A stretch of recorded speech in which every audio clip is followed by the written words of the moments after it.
Ahojte, vítam vás na kanáli T-Rex Guns a na našej perfektnej strelnici Schulerlochu. Volám sa Tomáš a v tomto kratučkom videjku si povieme, ako si namontovať kolimátor na pištol a ako si ho následne aj nastreliť. Táto časť bude veľmi kratučká, bude to len krok za krokom, ako si to spraviť, ako si to nastaviť a ako si to nastreliť. Táto časť vznikla hlavne kvôli tomu, pretože sa ma ľudia dosť často pýtajú, ako si nastreliť kolimátor, takže vám poviem také dve základné metódy, ako na to.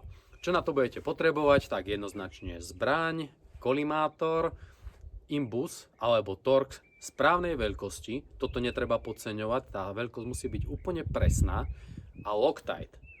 Loctite je absolútna nevyhnuteľnosť, poviete si, že na čo nám to je, ale proste dajte tam pár výstrelov bez Loctiteu a tie skrutky sa vám skôr či neskôr povolia a možno nevydržia ani len tých 10 výstrelov. Takže Loctite je absolútna nevyhnutnosť.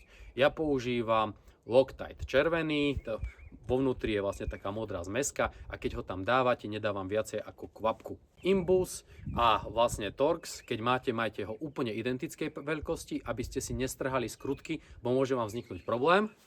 A posledná taká vec, dobrá na to, je momentový kľúč. Nie je to úplne nevyhnutná vec, ale výrazne ju odporúčam. Čo sa týka tohto skrutkovača, tak ja som si svoj kúpil z náličku asi za 15 €. No a na skrutky tejto veľkosti používajte buď to, čo je predpísané buď manuály od zbrane alebo manuály od kolimátoru, alebo taký univerzálny moment je niečo medzi 1,6 až 2 Nm. Keď náhodou nemáte, nezúfajte, dá sa to dotiahnuť prstami s citom. Čo sa týka Loctiteu, nechajte ho tam ustáť aspoň nejakých 24 hodín. Zalepí sa to aj kúsok skôr, ale neodporúčam. Poďme si nahodiť kolimátor na zbraň. Zbraň, ktorú budeme používať, je Glock 17 6. generácie. Ak vás niečo ohľadne tohto Glocku zaujíma, podrobnú recenziu na ňo si môžete pozrieť tuto. Zbraň nám poskytla do testu firma DM Arms, za čo im veľmi pekne ďakujeme. Tak poďme teda na to. Ukážeme si, ako si namontovať kolimátor na Glock 17. Takže máme tu vektor, kolimátor, platničky. Ako vidíte, rozdiely v tých platničkách sú práve v týchto výstupkoch a veľkostiach týchto výstupkov. Tento tu už má dosť mohutné výstupky, ja budem používať dvojku, táto sedí na môj kolimátor najlepšie. Ako vidíte, tu sú vlastne tie footprinty, takto sa to zacvakne a tu sú tie skrutky. Takže poďme si to odskúšať. Najprv teda kontrola zbrane, či je vybitá. Zbraň je vybitá, stiahneme si záver, aby nám to nezavádzalo. Demontujeme si to.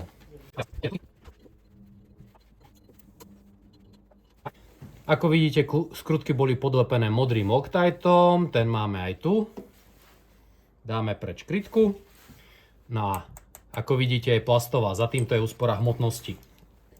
Tu vidíte v tejto časti ten výrez, do tohto sa zakladá platnička. Tento zúbok smerom tu, aby vám to držalo dobre. A teraz vám kopíruje ten tvar. Skrutky pred montážou je vhodné namazať Loctiteom. Dávate tam len trocha na skrutku, ale na jedno miesto. Nezaplavíte tú komoru. Je to kontraproduktívne, keď dáte toho lepidla tam príliš veľa. Potom, ako tie skrutky namontujete, ja by som im nechal aspoň 24 hodín vyschnúť. Niekedy aj kratšie stačí, ale ja radšej nech to drží pevnejšie. Ja najprv uťahujem imbusom zľahka, potom tu máme momentový kľúč, ten mám nastavený teraz momentálne na 2 Nm a utiahnem to, až kým to nepraskne. Tak, máme to upnuté, vyskúšame, či nám kolimátor funguje. Takže toľko asi k tomu, zmontujeme si teda zbraň. Poďme si ho nastreliť. Už máme nahodený na zbrani, lepidlo je zaschnuté, prešlo tomu 24 hodín. Dobrá výhoda na Glocku 6. generácie je to, že má oveľa nižšie postavenú tento výrez na kolimátory, takže tým pádom má to takmer kovitness, závisí od mieridiel a typu kolimátora. Tento môj konkrétny Vektor Optics nemá kovitness mieridla, pretože je trošku hrubší v tejto časti. Ak by som používal mieridla trošku väčšej výšky, tak by to bolo absolútne bez problémov. Čo sa týka takej prvej otázky, na akú vzdialenosť si nastreliť tento kolimátor, osobne preferujem vzdialenosť 25 metrov, je to aj vzdialenosť, na ktorú sa strieľa väčšina terčov 25 metrov a bližšie. Druhá vec je, že ten kolimátor, jeho os je hodne blízko osi hlavne, takže nemusíte riešiť v rámci balistickej krivky toto isté ako na puške, že vlastne máte v určitej vzdialenosti od seba os kolimátora s osou hlavne a vy sa vlastne musíte v nejakom bode pretnúť, pretože strieľate predsa po krivke a kolimátorom sa dívate priamo.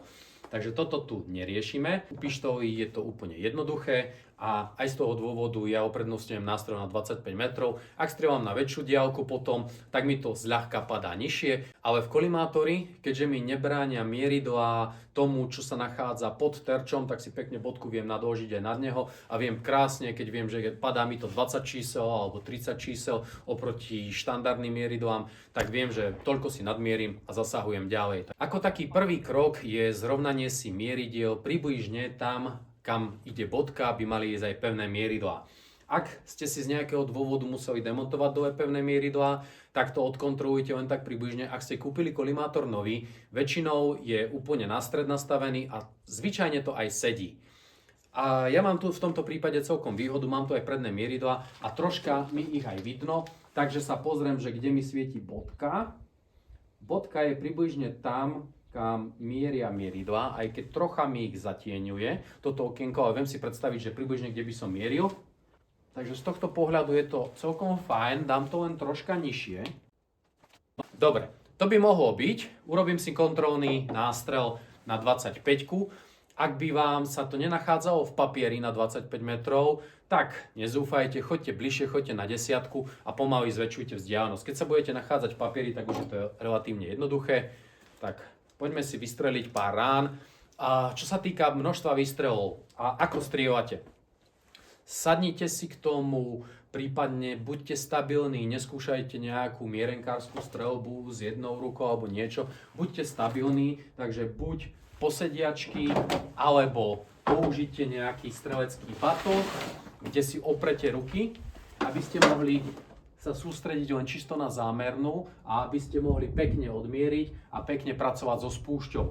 Ale nedávajte si to na nejaké tvrdé podložky, ako je napríklad takto stôl, že by som si takto oprel zbraň, pretože tá zbraň sa trošičku inakšie chová a nemusíte zasiahnuť presne tam, kam mierite, pretože môže sa vám odraziť tá zbraň pri výstrele od tej tvrdej podložky skrz ten zásobník. Niekomu sa to deje, niekomu nie, každopádne odporúčam niečo, čo je mäkké, takže zamieriť, vypáliť pár rán. Čo sa týka, koľko rán vystreliť, minimálne také 3-4 rany, závisí od toho, aký ste dobrí strelci, ako viete pracovať so spúšťou.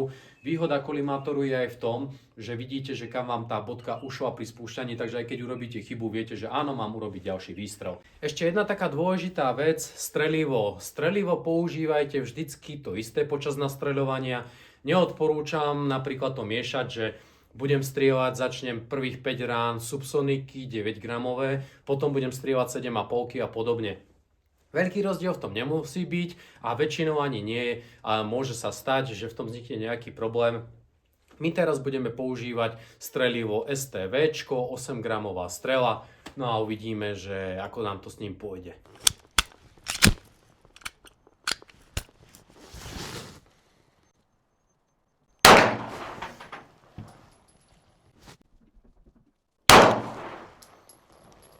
Idem sa pozrieť k terčom. Oba zásahy na 25 metrov sa nachádzajú tu. Môj zámerný bod tu. Takže potrebujem to zdvihnúť 1, 2, zhruba 2 palce, to je cca 2 moa. Stranovo som približne 1 palec doľava. Takže jemne si to doladím a za chvíľu budem s tým spokojný. Existujú teda dve techniky, ako to spraviť. No, technik je viacero, ale dve také úplne jednoduché a primitívne. Jedna je spôsobom počítaním, druhá je posúvaním bodky podľa empírie, to znamená, kam idú zásahy, tak si to zrovnám. Na počítanie to je úplne jednoduché. Vo svojej podstate bodka má určité klikanie. Na kolimátori je buď napísané, alebo v jeho technickom liste je napísané, že koľko znamená jeden dielček a keď tu posuniete tú hranicu, tak o koľko sa posuniete fyzicky. Jedno moa znamená, že o koľko palcov sa posuniete na 90 metrov alebo 100 yardov. Jeden palec je 25,4 mm, ale musíte rátať, že je to fakt na 100 yardov. Takže keď strieľame bližšie, teraz sme na 25 metrov, to znamená, že musím dať 4 krát viacej. Takže to neposuniem o 5 dielikov smerom doprava, ale potrebujem to posunúť 5 krát 4, 20. Dobre je si aj zapamätať, ako sa skrutka nachádzala vtedy a ako ju máte teraz posunutú. Ja si to väčšinou fotím do mobilu, aby som si to nemusel pamätať. Druhá technika je jednoduchšia, zvyčajne mi ale spotrebuje viacej nábojov.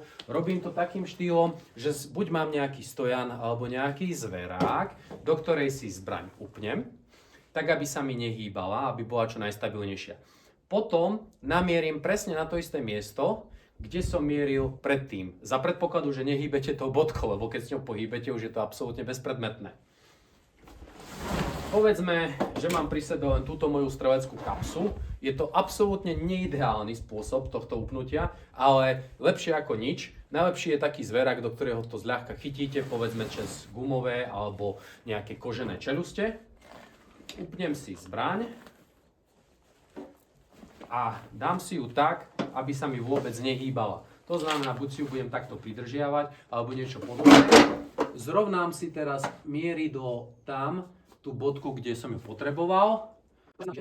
A teraz úplne jednoducho a primitívne, vidíte, kde sú vaše zásahy, tak proste si bodku natočíte tam, kam chcete. Takže si posuniem len mieridlo. Tá zbraň sa vám vždycky bude trošku hýbať, preto sa snažím to chytiť čo najpevnejšie a zovrieť to čo najviac. Takže držím to, založím si tu skrutkovač a pootáčam ju zľahka. Tak. Keď to mám takto natočené, tak zhruba to mám ukázané, že kde išli. V podstate ja som len dobehol bodkou na miesto, kde boli zásahy predtým. Nič iné, nič zložité. Predstavte si, že máme terč, mieril som predtým bodkou na stred, ale zásahy som mal posunuté smerom doľava. Takže ja som namieril presne na to miesto, kde som mieril aj predtým a len som posunul bodku, aby prišla na miesto zásahov. Je to dosť jednoduché, je to dosť primitívne, ale väčšina ľudí to robí týmto spôsobom, nechce sa im prepočítavať, prípadne im to nevychádza. Ja radšej počítam, ale není to ani jedno, ani druhé zlé. Niektorí ľudia sa ma pýtajú, či si majú podlepovať tieto skrutky nejakým sekundiákom alebo niečím. Osobne to veľmi neodporúčam, nie je na to dôvod. Tie skrutky zvyknú držať absolútne bez problémov, takže prečo si tam zakladať lepidlo, s ktorým bude problém, dostane sa do závitu a podobne. Ešte v rámci toho Loctitu, tak Loctite fakt, jedna kvapka, rozniesť ju po závite, dať. Druhá kvapka, rozniesť ju po závite a zaskrutkovať. A keď budete skrutkovať, skrutkujte rovnomerne. Najprv zatiahnite jednu skrutku zľahka, zatiahnite druhú skrutku zľahka a potom pomaličky postupujte, ja to robím zľahka imbusom a potom až príde na rad momenťák. A kliknem jednu skrutku, druhú skrutku a vrátim sa ešte na ne, jednu druhú. Ak by bolo viac, tak to robím iným štýlom. Žiadna pištoľ, pokiaľ viem, nemá 4 skrutky na utiahnutie kolimátora, ale ak by to malo, alebo ak by ste tak nastavovali napríklad na puške, tak to robte do kríža, že idete jedna skrutka, druhá skrutka, idete jedna skrutka, druhá skrutka, potom idete tretia, štvrtá a tak týmto spôsobom ich aj postupne a rovnomerne doťahujte. Ideme vyskúšať.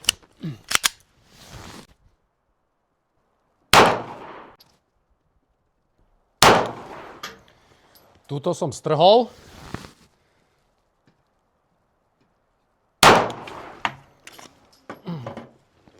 Výšku mám nastavenú dobre, ale idem doľava až príliš.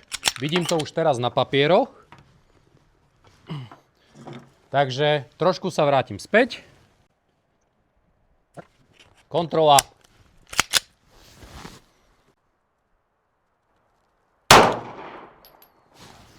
Tento zásah bol fajn a toto už by mohlo byť v poriadku.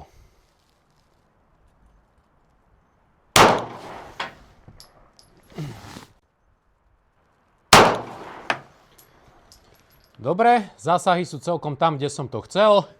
Považujem kolimátor za nastrelený.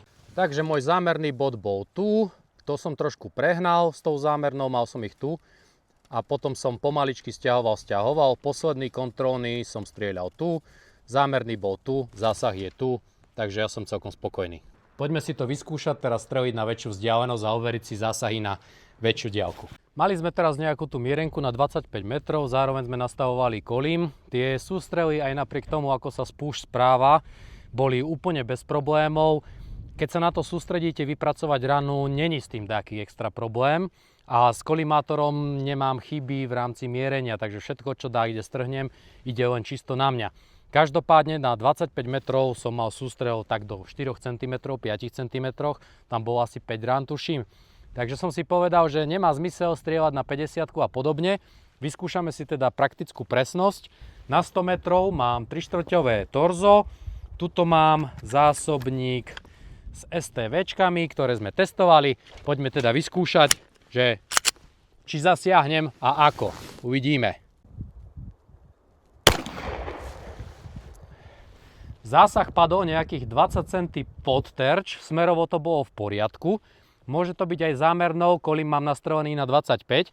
Skúsim mu teda namieriť nad hlavu zľahka a uvidíme, že či tam bude zásah. Moc vysoko.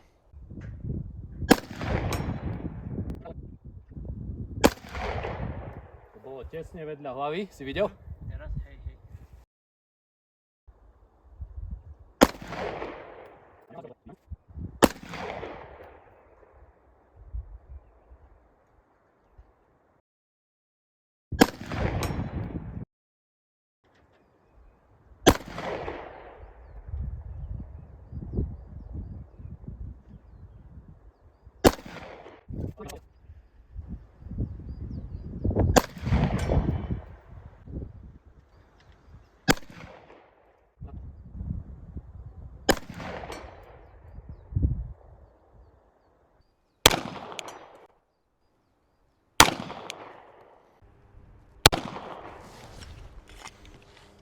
Z 15 rán 5 zásahov.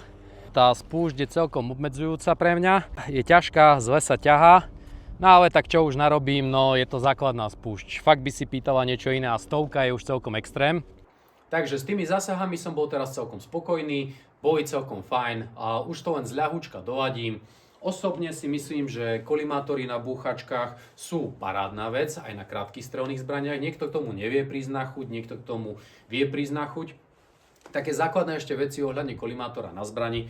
Kupujte si kolimátor, ktorý je určený na strelné zbrane, nekupujte si z airsoftky. Tie airsoftové sa zvyknú vysypať, nebudú vám držať. Druhá vec, vyberajte si nejakú lepšiu značku. Z tých čínskych značiek ja mám osobné dobré skúsenosti s Vektor optikom. Ten je zatiaľ fajn, vydrží a má aj minimálne dvojročnú, niektoré modely 5-ročnú, niektoré modely doživotnú záruku. Takže po tejto stránke je to super, nestoja veľa a robia dobrú robotu. Čo sa týka konštrukcie kolimátorov, tak ak mám výber, rozdeľujem to, že či mám kolimátor na sebaobranu alebo šport. Ak mám kolimátor na sebaobranu, tak chcem, aby fungoval za každých okolností a keď sa mi tam napríklad dostane kvapka, alebo prípadne keď nosím zbraň v apendixe, tak sa mi tu zbierali napríklad žmoľky, sprádla, oblečenia a podobne.